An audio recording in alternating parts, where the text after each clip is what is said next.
अस्सलाम वालेकुम दादी, कैसे और क्या हाल चाल हैं आपके। इस हैंडसम से पोते के जो आजकल वकालत के फ़राइज़ सर अंजाम दे रहा है, सुना है मैंने बहुत हैंडसम होता जा रहा है। दूसरी तरफ से कॉल उठाते ही ज़र्रान शरारती अंदाज में गोया हुआ, वालेकुम अस्सलाम। अल्हम्दुलिल्लाह मैं तो बिल्कुल ठीक ठाक हूँ, लेकिन वो मेरा शैतान पोता बहुत बिगड़ चुका है। आजकल मेरी कोई बात सुनता ही नहीं, हर वक्त उल्टी सीधी हरकतें करता रहता है। उसके कान में उसके कान तो मैं जल्द ही खींचने वाली हूँ। तुम सुनाओ, तुम्हारा क्या हाल है। दादी ने भी उसी अंदाज में जवाब दिया तो मुंह बना कर रह गया। अल्लाह अल्लाह, जुबैदा बेगम कदर करो अपने उस पोते की, ऐसे पोते हज़ारों लाखों में पैदा होते हैं। खैर छोड़ो, पोते को पोते की मनकूहा से पूछो खैर छोड़ो पोते की मनकूहा से पूछो कि रुखसती के लिए मना लिया है हमने मोहतरमा को। मेरा मतलब है वो रुखसती के लिए तैयार है। और दूसरी बात, मैं रुखसती के लिए 1 महीने का इंतज़ार नहीं कर सकता। रुखसती इसी हफ्ते होगी तो जो रस्म शस्म आपने निपटानी है वो उसी 1 हफ्ते में निपटा लें। मैं तैयार हूँ सारी रस्में करने के लिए, लेकिन रुखसती इसी हफ्ते में हो जानी चाहिए। मुझे मेरी बीवी मेरे पास चाहिए। वो एक ही सांस में बोला, जबकि दादी तो उसकी बात सुनकर हैरान रह गई। इबादत क्या सच में शादी के लिए तैयार थी? उसने तो ऐसी किसी बात का जिक्र नहीं किया, बल्कि ज़िक्र क्या किया था, वो तो जब से ऑफिस से आई है अपने कमरे में बंद हो गई है। डिनर टेबल पर उसके बारे में पूछा गया तो जोरिश ने बताया वो डिनर करके आई है, इसलिए अपने कमरे में आराम कर रही है। लेकिन शादी के लिए तो बात करनी ही थी। अगर वो रुखसती के लिए तैयार थी तो बेहतर था कि वो उससे बात कर लेती। और वैसे भी जिस तरीके की जल्दी ज़र्रान मचा रहा था कि 1 हफ्ते के अंदर उसे रुखसती चाहिए, तो वो वक्त पर बात तो हरगिज़ नहीं कर सकती थी। और अगर तुमने सच में उसे मना लिया है तो इससे ज़्यादा खुशी की बात और कोई नहीं है मेरे लिए।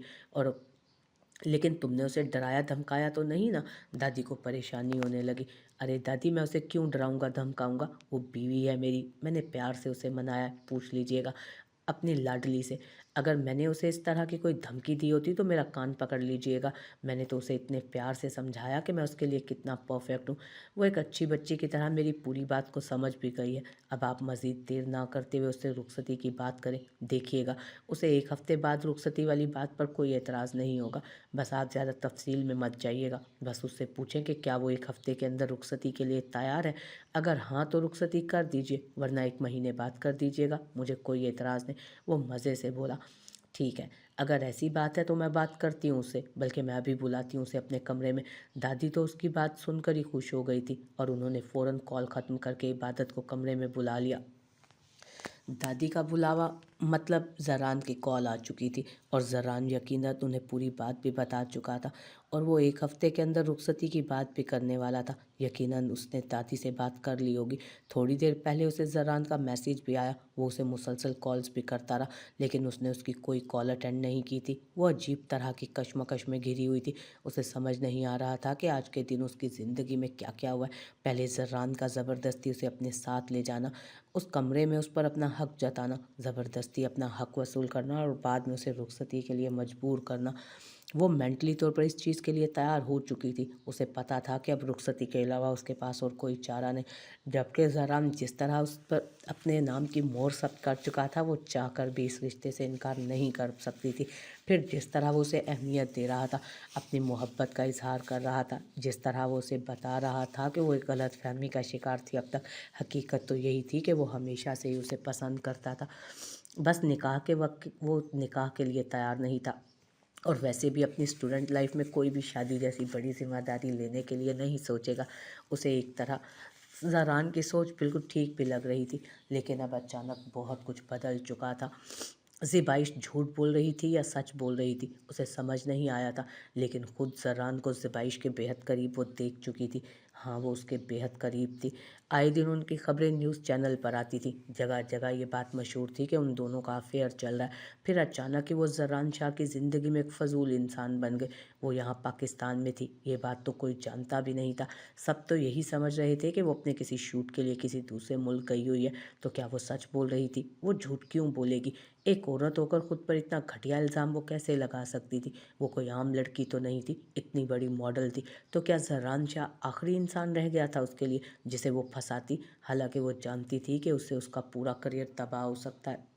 वो परेशानी से दादी के कमरे की तरफ नीचे आ गए। पता नहीं क्या होने वाला था, लेकिन ज़रान शाह की शख्सियत को लेकर वो बहुत ज़्यादा उलझी हुई थी। वो जानती थी कि ज़रान पहले उसे पसंद नहीं करता था। ज़रान ने इस चीज़ का रीज़न भी दिया, लेकिन वो उस रीज़न को फ़िलहाल किसी खाते में नहीं ला रही थी, क्योंकि उस वक्त उसकी आंखों के सामने ज़िबाइश का ज़ख्मी चेहरा था। जी दादी, आपने बुलाया था मुझे? वो दादी के कमरे में दाखिल होते हुए बोली थी, जब दादी ने उसे पास बिठाने का इशारा किया। जब दादी ने उसे अपने पास बैठने का इशारा किया, वो खामोशी से दादी के पास आती उनके बिल्कुल पास बैठ गई। तेरी बात हुई ज़रान के साथ? ज़रान ने क्या कहा है तुझे? क्या तू शादी के लिए तैयार है? 1 महीने के बाद तेरी रुखसती तय पाई है। अगर तू तैयार हो तो मैं सबको शादी की तैयारियां करने के लिए कह दूं। वैसे तो ज़रान ने कहा है कि शादी 1 हफ्ते बाद हो जाए तो ज़्यादा बेहतर है। वो मज़ीद इन लंबे चौड़े चक्रों में नहीं पड़ना चाहता, लेकिन हमारे कुछ रस्म व रिवाज हैं, हमारे भी कोई अरमान है, बहुत तैयारियां करनी है। 1 हफ्ते में तो शादी हो ही नहीं सकती, चाहे कुछ भी क्यों ना हो जाए। इसलिए मैंने ज़रान को फ़िलहाल कोई जवाब नहीं दिया। लेकिन ज़रान ने कहा है तू शादी के लिए लेकिन ज़रान ने कहा है कि तू शादी के लिए तैयार है। क्या सच में तू ज़रान के साथ रुखसत होने को तैयार है? नहीं दादी, मैं ये सब कुछ इतना जल्दी नहीं चाहती। ज़रान बहुत जल्दबाजी कर रहे हैं। मैं फ़िलहाल इन चक्करों में नहीं पड़ना चाहती।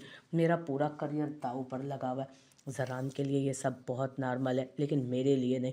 मैं इतनी जल्दी शादी करने के लिए तैयार नहीं हूँ, और ना ही मैं ज़रान की शख्सियत को समझ पा रही हूँ। ज़रान ने मुझे बहुत समझाने की कोशिश की, लेकिन मेरा फिर भी दिल नहीं मानता।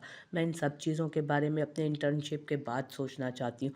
वो अपनी बात कहकर खामोशी से उनके करीब से उठकर बाहर निकल गए, जबकि दादी परेशानी से उसे जाते हुए देखती रही। फिर कुछ सोचने के बाद उन्होंने ज़रान को फ़ोन किया तो वो तो बेताब बैठा था जैसे। उसने पहली बेल पर दूसरी तरफ से फ़ोन उठा लिया। जी दादी, बात हो गई ना आपकी उससे? क्या कहा उसने? 1 हफ्ते के बाद बारात लेकर आ जाऊं क्या मैं? वो पुरसकून अंदाज में बोला। नहीं, वो तैयार नहीं है शादी के लिए ज़रान। तुम उसे नहीं मना पाए। मुझे समझ नहीं आता तुम इतनी जल्दबाजी क्यों कर रहे हो। देखो बेटा, तुम शादी के लिए तैयार हो ही गए हो तो क्या फ़र्क पड़ता है, शादी आज होती है या 6 महीने के बाद। उसे भी तो संभलने और समझने का मौका दो। ये उसकी भी ज़िंदगी है, सिर्फ तुम्हारी नहीं। सारे फैसले तुम नहीं करोगे। उसका भी एक ख्वाब है, वो भी कुछ करना चाहती है। वो जानती है कि इस दवाजी ज़िंदगी में फंसकर वो अपने ख्वाब पूरे नहीं कर पाएगी, इसलिए वो चाहती है कि वो अपने ख्वाबों को वक्त दे। और उसमें कुछ गलत भी नहीं है मेरे बच्चे। मैंने तुम्हें उसके साथ ज़ोर ज़बरदस्ती करने से मना किया था। तुम उसे फोर्स क्यों कर रहे हो? उसे मत उलझाओ इतना। वो मासूम लड़की अपने ख्वाबों को जीने का पूरा हक रखती है। क्या मतलब दादी, आप कहना क्या चाहती हैं? वो तैयार नहीं है रुखसती के लिए? मेरी खुद बात हुई है उससे, मैंने उसे मनाया है। वो परेशानी से दादी को समझाने लगा। तुमने उसे मनाया नहीं, बल्कि तुमने उस पर अपना फैसला थोपा है, और ऐसा नहीं होगा। मैं अपनी ज़िंदगी में कुछ कर वो अपनी ज़िंदगी में कुछ करना चाहती है, और मुझे इस चीज़ पर कोई एतराज़ नहीं। अगर तुम सच में उसे पसंद करते हो और उससे शादी करने को तैयार हो तो फिर क्या फ़र्क पड़ता है कि शादी आज हो या 6 महीने बाद। वो अपनी ज़िंदगी को अपने तरीके से जीना चाहती है। 6 महीने ही तो मांग रही है ना वो तुमसे।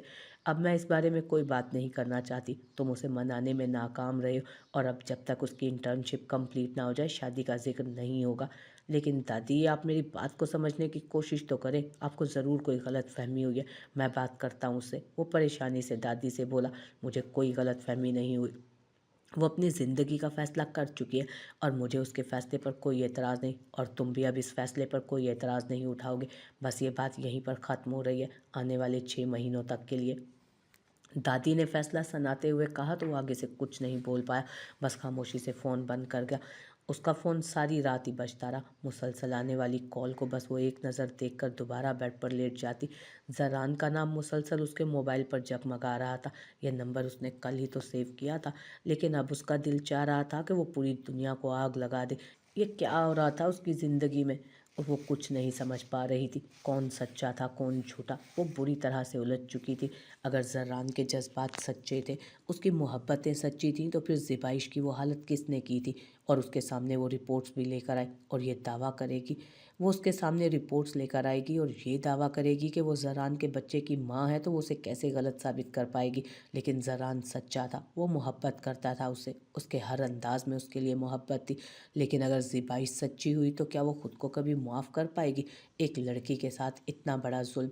वो ज़िबाइश की हालत देखकर तड़प उठी थी। जर्रान ने उसे इतने बुरे तरीके से मारा था। उसकी हालत का सोचते हुए उसके हाथ कांपने लगे। हाँ, जर्रान था ही ऐसा। वो उसके गुस्से को बहुत करीब से देख चुकी थी। उसके वहशीपन के निशान अब तक उसके अपने जिस्म पर मौजूद थे। हाँ, अभी ज़्यादा वक्त तो नहीं हुआ था उसकी जानलेवा कुर्बत से बाहर निकले। नहीं, वो जरान की मोहब्बत थी, लेकिन ये कैसी मोहब्बत थी जो उसको रेजा रेजा कर दे। जरान ने एक दफ़ा भी उसका ख्याल नहीं किया कि इस सब के बाद उसके जज्बात बदल जाएंगे, उसके एहसासात बदल जाएंगे। उसे कोई परवाह ही नहीं हुई थी कि उसकी ज़िंदगी बदल जाएगी। उसे सिर्फ़ और सिर्फ अपने आप से मतलब था। उसका सर दर्द से फट रहा था। उसने अपना फ़ोन उठाकर ऑफ़ कर दिया, जबकि दूसरी तरफ जर्रान जो मुसलसल उसे कॉल किए जा रहा था, उसके फ़ोन बंद करने पर गुस्से से अपना फ़ोन दीवार पर दे मार चुका था। तुमसे तो मैं सुबह निपटूंगा मिसेस जरान शाह, ये तुमने अच्छा नहीं किया। वो गुस्से से मुठियां भींच कर रह गया। अरे इबादत, तुम आज ऑफिस नहीं जा रही? उसे घर के लिबास में ही सुबह नाश्ते की टेबल पर देखकर इज़ा ने पूछा। उसके एग्ज़ाम्स होने वाले थे और एग्ज़ाम से पहले उसे 3-4 छुट्टियां हो चुकी थी, जबकि इबादत के साथ कोई ऐसा सीन नहीं था। उसे तो आज भी अपने ऑफिस जाना था।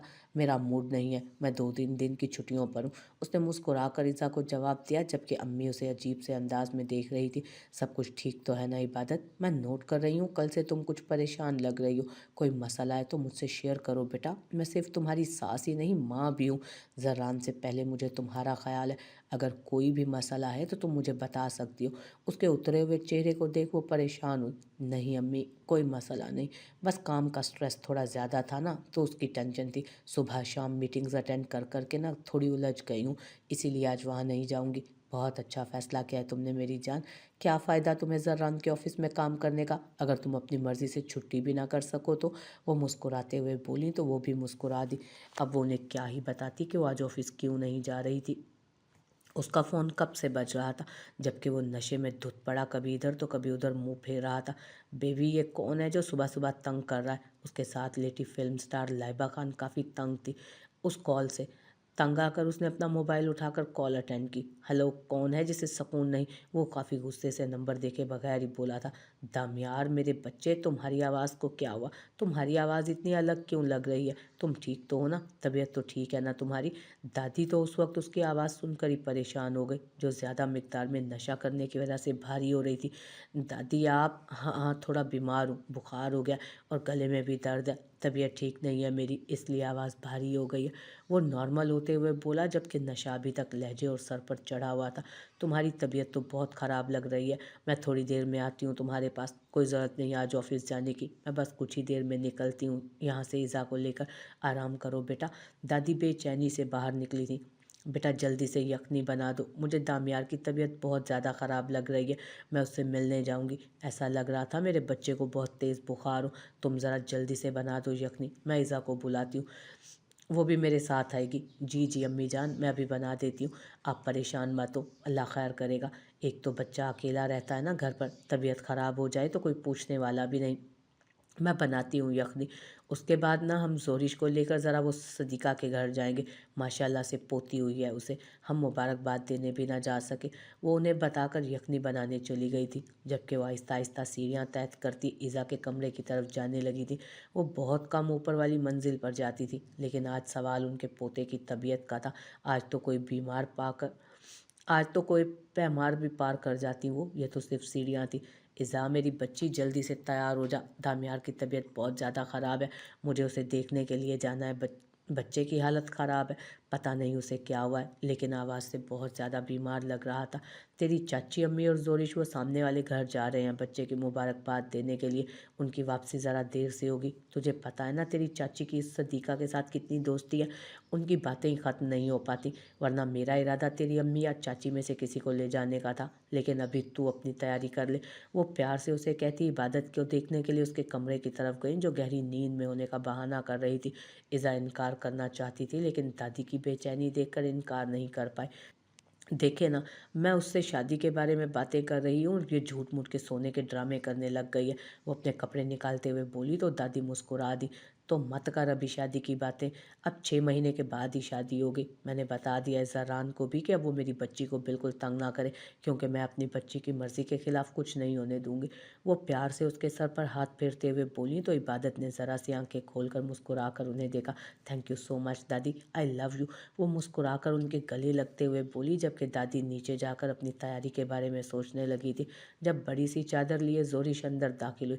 इबादत नीचे जाकर ना ज़रा यखनी देख लेना, चूल्हे पर चढ़ा दिया, थोड़ी देर में तैयार हो जाएगी, हम पड़ोस में जा रहे हैं, ज़ोरिश ने उससे कहा, जबकि वो सिर्फ हाँ में सर हिला गई। चल आजा, नीचे चलते हैं, तू यखनी देख लेना और मुझे कपड़े भी निकाल कर दे कि कौन से पहन कर जाऊँ। उसका ध्यान इस दौरान हटाते हुए वो बोली तो वो उनके साथ नीचे आने को तैयार हो गई।